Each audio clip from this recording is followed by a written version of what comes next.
सम्माननीय उपस्थित 7 दिन व्यापी बादपालार द्वितीय रजनी द्वितीय पकुड़ा उपवेशन करिथिबा समस्त ज्ञानी गुणी पंडित विवेकी मानकु ए दिनहीन किंचन भूमिष्ठ प्रणाम तत्परे उत्कल संस्कृतिर मातृस्थानीय भगिनी स्थानीय महिषी गरीयसी आज्ञामयी स्नेहमयी कल्याणमयी श्रीमंतिनी समस्त मोर माँ भोली मानी एवं आगामी भविष्यतर दायद समस्त कुनाकुनी छोट बड़ भाई भौणी मानक आज विलंबित पहरे अनेक अनेक शुभेच्छा व शुभकामना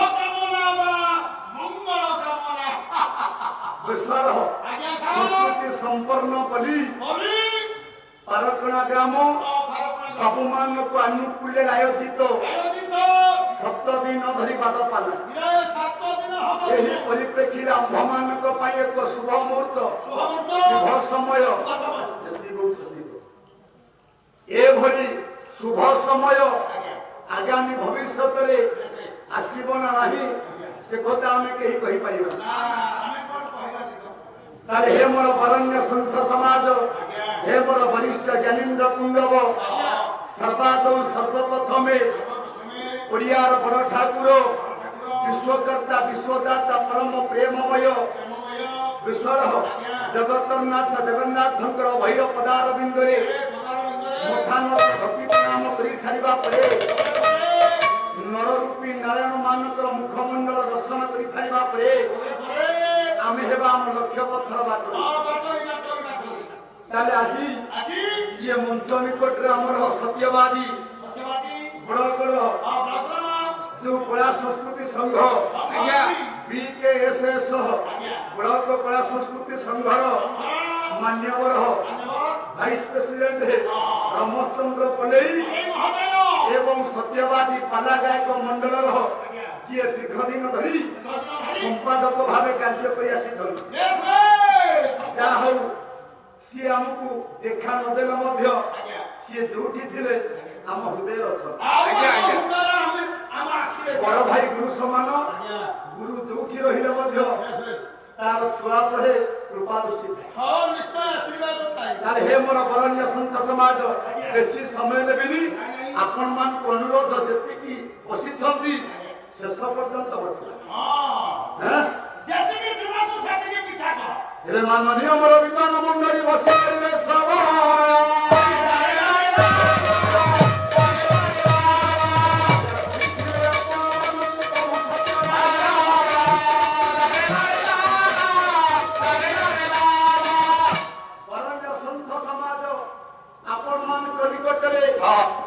ଭଗବାନଙ୍କ ଉଦ୍ଦେଶ୍ୟରେ ଗୋଟିଏ ଭକ୍ତି ସଙ୍ଗୀତଟିଏ ପାଠ କରିଛି।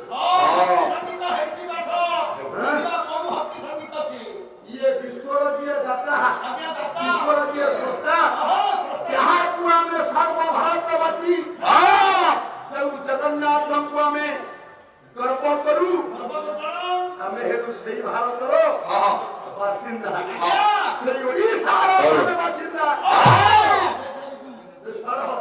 ଯାହାକୁ ଶାସ୍ତ୍ର କହେ ଭାରତ ପୁରୁଷୋତ୍ତମ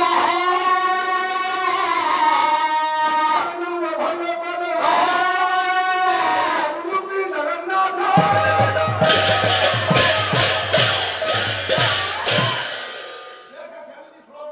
ସେଇ ବଳିଆର ଭଲ ବଳିଆ ଶାନ୍ତ ଆଜ୍ଞା ଆପଣମାନେ ବିଚାର କରନ୍ତୁ। ଆଜିର ୟମ ଆରମ୍ଭରେ ଆଜ୍ଞା ଆପଣମାନଙ୍କ ନିକଟରେ ଆମର ପ୍ରତିପକ୍ଷ ମହୋଦୟ ବିଶ୍ୱର ଯାଉ ପଣ୍ଡା ଭାଇନା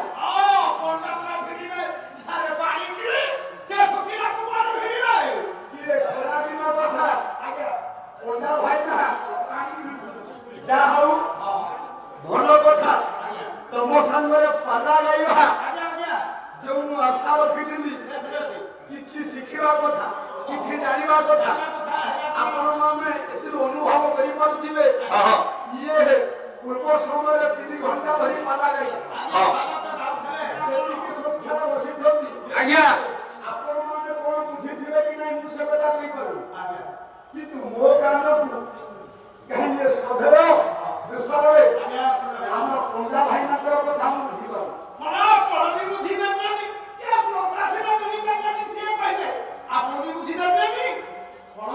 ଆପଣ ମାନେ ବିଚାର କରନ୍ତୁ। ସର୍ବପ୍ରଥମେ ଯୋଉ ପାଲାର ପଣ୍ଡିତ ଓଡ଼ିଶାର ବିଦଗ୍ଧ କଳା ହେଲା ପାଲା, ପାଣ୍ଡିତ୍ୟ କଳା ହେଲା ପାଲା। କାହିଁକି କଥା କହୁଛି ନା ପାଲାକୁ କେତେ ଜଣ ଗାୟକ ବିକଳାଙ୍ଗ କରିଥିଲେ। ଆଜିର ପ୍ରଥମ ପର୍ଯ୍ୟାୟରେ ଯେତେବେଳେ ଗାୟକ ଚାମର ଧରି ଠାକୁରଙ୍କୁ ସ୍ତବ ସହକାରେ ଆରାଧନା କରେ, ମୋ ଭାଇନାଙ୍କର ପ୍ରଥମ ଆରାଧନା ଆପଣ ମାନେ ଦେଖିବେ ଭଗବାନଙ୍କୁ ଯୋଉ ଭକ୍ତି ଅର୍ଘ୍ୟ ପ୍ରଦାନ କରାଯାଏ ମନ୍ତ୍ର ସାହାଯ୍ୟରେ ଚାମର ଧରି, ସେଇଟା ପ୍ରଥମ ଭୁଲ ହେଇଛି।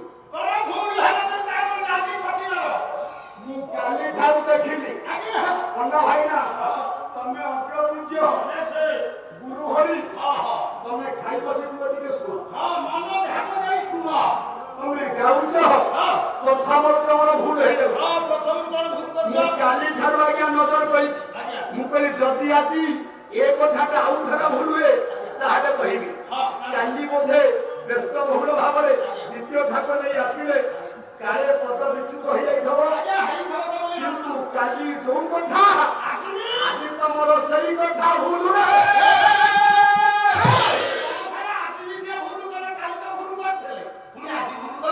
ଆଚ୍ଛା ସିଏ ପଦ କଣ ଆଜ୍ଞା ଭାଇନା ଟିକେ ମନ ଦେଇ ଶୁଣ ଭବସାଗର ତାର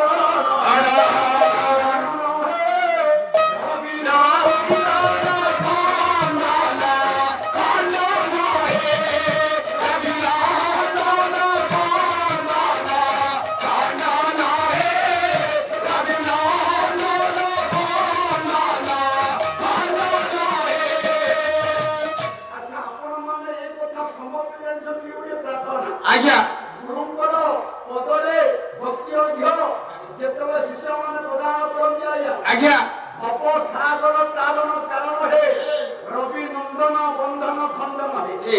ଆଚ୍ଛା ଇୟା ପର ପଦ ଦୂଷଣରେ ପରମ ବ୍ରହ୍ମ ପରାତ୍ପର ଗଣମୟ ଆମ ଭାଇନା ତମେ ଦୀର୍ଘ ଦିନର ଗାୟକ ତମର ତ ପ୍ରଥମରୁ ଆଉଲା ମୁଁ ସବୁବେଳେ କୁହେ ଯଦି ପ୍ରଥମ ଦିନ ପାଲା ଫାଉଣ୍ଡେସନ ଠିକ ନାହିଁ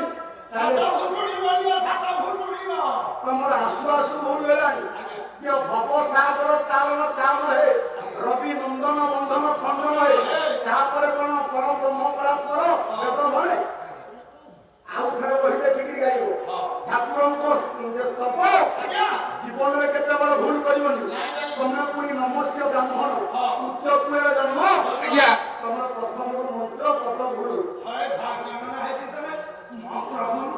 ତାହେଲେ ପାଲା 7 ଦିନ ବାପା କେମିତି ହବ ଭବସାଗର ତାରଣ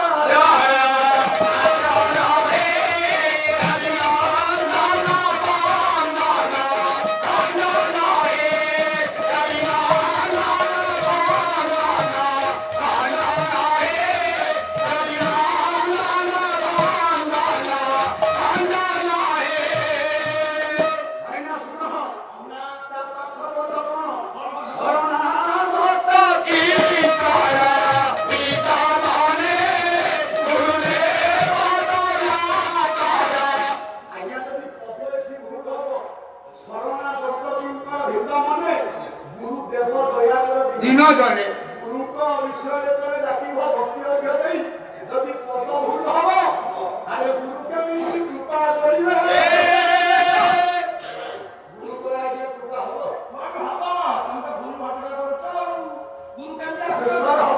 ତମେ ଯୋଉ ପରିବାରରୁ ଆସିଛ ସେ ପରିବାରରେ ଜଣେ ମହାନ ବ୍ୟକ୍ତିତ୍ୱ ଅଧିକାରୀ ଅତ୍ୟନ୍ତ ପ୍ରତିଭାଧିକାରୀ ଗାୟକ ଥିଲେ ଆମ ଗୁରୁ ମଧ୍ୟ ସିଏ ଆଜ୍ଞା ଦୁଃଶାସନ ପଣ୍ଡା ଆପଣ ମାନେ ନିଶ୍ଚିତ ଜାଣିଥିବେ ମଙ୍ଗୁଳି ଭାଇ ପାଲା ଖାଇବେ କିଏ ପ୍ରଥମରୁ ଭୁଲ ହେଲେ ଖାଇବେ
সেই মার আশীর্বাদরে দুষ্ট মহিষাসুর বিনাশ হইলা ଆସିଲା ତ୍ରେତୟା ଯୁଗ ଅଧିଷ୍ଠାତ୍ରୀ ଦେବୀ ପାଲା ଯୋଉଠି ହେଉଛି ମା ଶାରଳା ଦେବୀ ବସିଛନ୍ତି।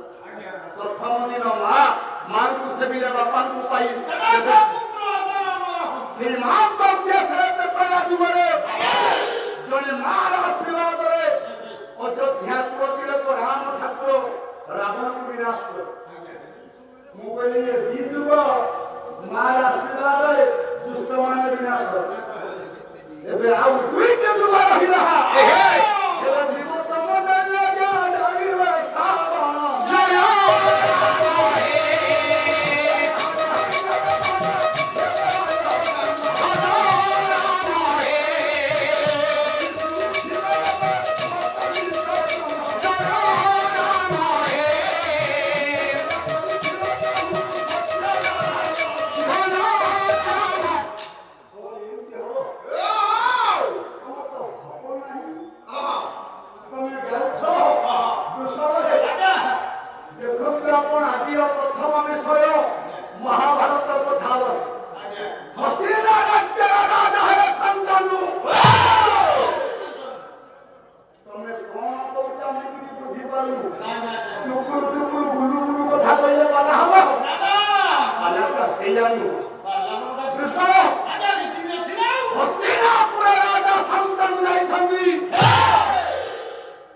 ଯେତେବେଳେ ପଣ୍ଡିତେ ଗଙ୍ଗାକୁ ହରେଇ ଶାନ୍ତନୁ ପତ୍ନୀ ବିରହରେ ବୁଲୁଛନ୍ତି। ଆଉ କଣ କହିବି, ଯେଉଁଦିନ ପଣ୍ଡିତେ ଗଙ୍ଗା କହିଥିଲା ଗୋଟିଏ କଥା, ହେ ହସ୍ତିନାପୁର ନରେଶ ମହାମହିମ ରାଜା ଶାନ୍ତନୁ, ମୋତେ ଯଦି ତମ ବିବାହ କରିବ ମୋର ଗୋଟିଏ ଦୃଢ଼ ସଂକଳ୍ପବଦ୍ଧ କଥାକୁ ତମେ ଯଦି ପ୍ରତିପାଦନ କରିବ ତାହେଲେ ମୁଁ ତୁମକୁ ବିବାହ କରିବି। ମା ଦେଖନ୍ତୁ, ସେଇଦିନ ପଣ୍ଡିତେ ଗଙ୍ଗାଙ୍କ ନିକଟରେ ଶାନ୍ତନୁ ଦୃଢ଼ ସଂକଳ୍ପବଦ୍ଧ ଭାବରେ କଣ କହିଦେଲେ? କଣ କହିଲେ? କହିଲେ ଗଙ୍ଗା କହିଲେ ମୁହିଁ ଥିବି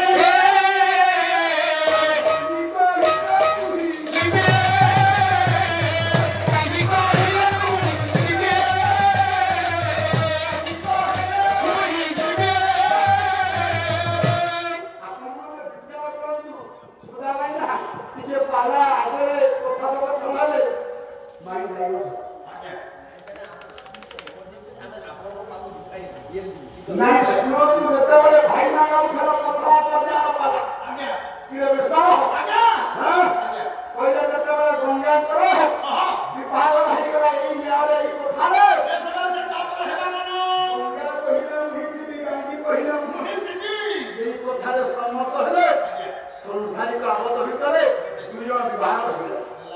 ଯେତେବେଳେ ପଣ୍ଡିତ ସାତ ପୁତ୍ର ଗଙ୍ଗା ବିନାଶ କରିଛନ୍ତି, ଅଷ୍ଟମ ଗର୍ଭର ସନ୍ତାନ ନେଇଯିବା ବେଳେ ଆଉ 100 କରିପାରିଲେନି ବାପା। ଶାନ୍ତନୁ 100 କରିପାରିଲେନି। ମୋ ରକ୍ତରେ ପ୍ରବାହିତ କୋଟି କୋଟି ସନ୍ତାନକୁ ଆଜି ବଳିଦାନ ଦଉଛି। ବାପାଙ୍କର 100 ସଙ୍ଗେ ସଙ୍ଗେ କହିଲେ ଗାନ୍ଧୀ ଯେତିକି ହେଲା ସେତିକି, ଆଉ ରହିବା ଦରକାର ନାହିଁ। ହେ ମୋର ବରଣ୍ୟ ସନ୍ଥ ସମାଜ ବିଚାର କରିବେ। ଆଜ୍ଞା, ସେଇଦିନ ଦେବବ୍ରତ ପୁଅକୁ ଛାଡ଼ି ଦେଇ ବାପା ଶାନ୍ତନୁଙ୍କ ନିକଟରେ ଗଙ୍ଗା ତାଙ୍କ ବାଟରେ ଚାଲିଗଲା। ସେଇ ଦେବବ୍ରତକୁ ଛୋଟରୁ ବଡ଼ କରିବା ପାଇଁ ଧୀରେ ଧୀରେ ଦେବବ୍ରତ ବଡ଼ ହବ। ଆପଣମାନେ ଯେତେ ବସିଛନ୍ତି ଟିକେ ପାଲାକୁ ବିଚାର କର। ଯେତେବେଳେ ଦେବବ୍ରତକୁ ପାଳନ କରେ ଆପଣମାନଙ୍କର ଭାଇନା ଗାଇଲେ ପ୍ରତିପକ୍ଷ ଗାୟକ ମହୋଦୟ ଗୁରୁତୁଲ୍ୟ ଗାଇଲେ କଣ ଥରକୁ ଥର କରି କରେ ଚାଲ ଅଭ୍ୟାସର ବଳେ। ଆଚ୍ଛା ମା,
ନା ବେଳକୁ ଧର ନା ଥରକୁ ଧର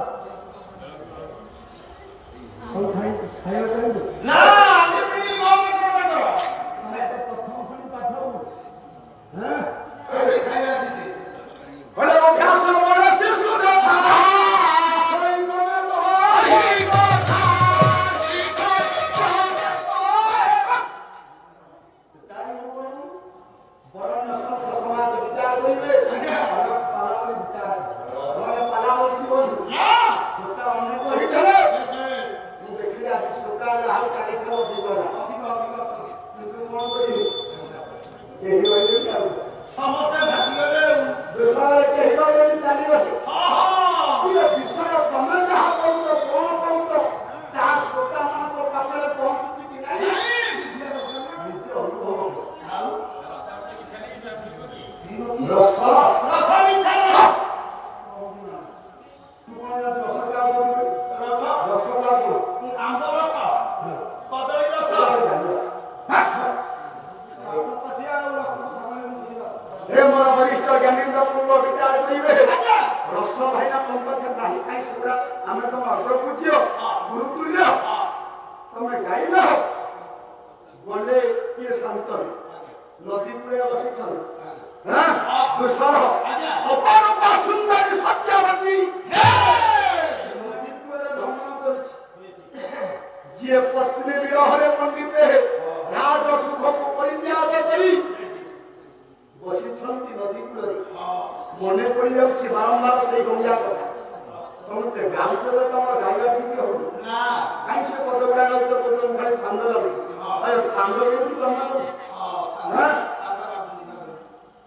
ରାଜା ଯେତେବେଳେ ଦେଖିଲେ ସତ୍ୟବତୀ ପଣ୍ଡିତ ଭ୍ରମଣ କରୁଛି ତାପରେ କିଛି ସମୟ ପରେ ସଙ୍ଗୀତର ଝଙ୍କାର ସ୍ୱର ଶୁଣିଲା ରାଜା ଶାନ୍ତକୁ ଦେଖିଲେ ନୁପୁର ନାଦ ସଙ୍ଗୀତର ଝଙ୍କାର ସ୍ୱର ଶୁଣିଲା ଯେମିତି ସଙ୍ଗୀତ ଗାଇର ସଙ୍ଗିନୀରେ ତାହା ଜଣେ ଆଚ୍ଛା ତମେ ଯଦି ଗାଇବ ଗାଇଲା ବେଳେ କୁଆଡ଼େ ଯିବେ ତମେ ତ ଭାବ ରସ କିଛି ବୁଝୁନା କାହିଁ ବେରସିକିଆ ଗାୟକ କାହିଁ ପାଲା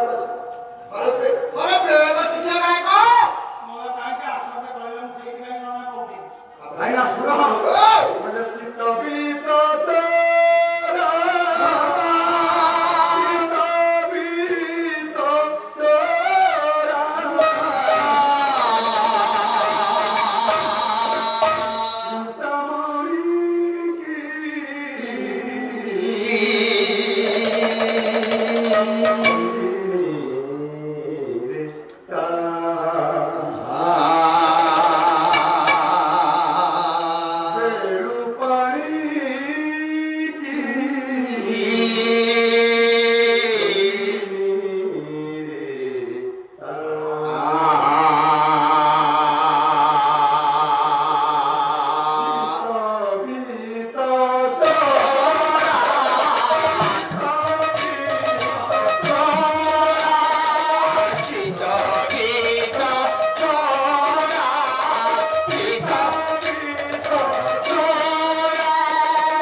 राजा शांतनु विचार कौन बोले तुम्हें गाँव झाड़ा देखो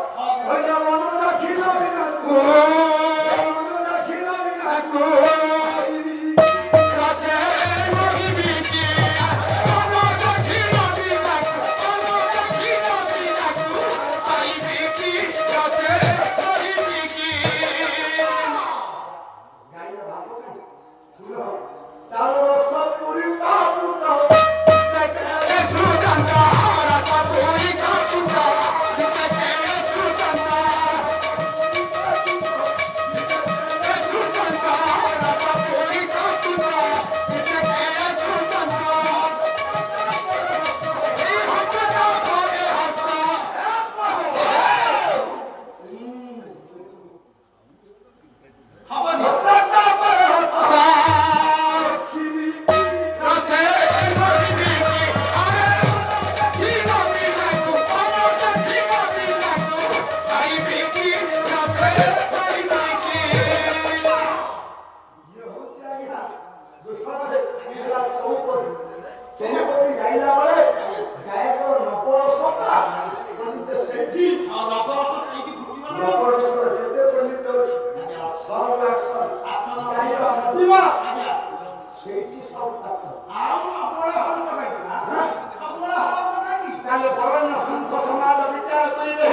ସାହିତ୍ୟ ଜଗତର ପଣ୍ଡିତ ମୟୂରପୁଷ୍ଟ, ସାହିତ୍ୟ ଜଗତର ବରଣ୍ୟ ପ୍ରତିଭା, ସାହିତ୍ୟ ଜଗତର ମୌନମଣି କବି ସମ୍ରାଟ ଉପେନ୍ଦ୍ର ଭଞ୍ଜ ଲେଖିଛନ୍ତି। ଆଉ ଏବେ ଯାଉନାହାନ୍ତି।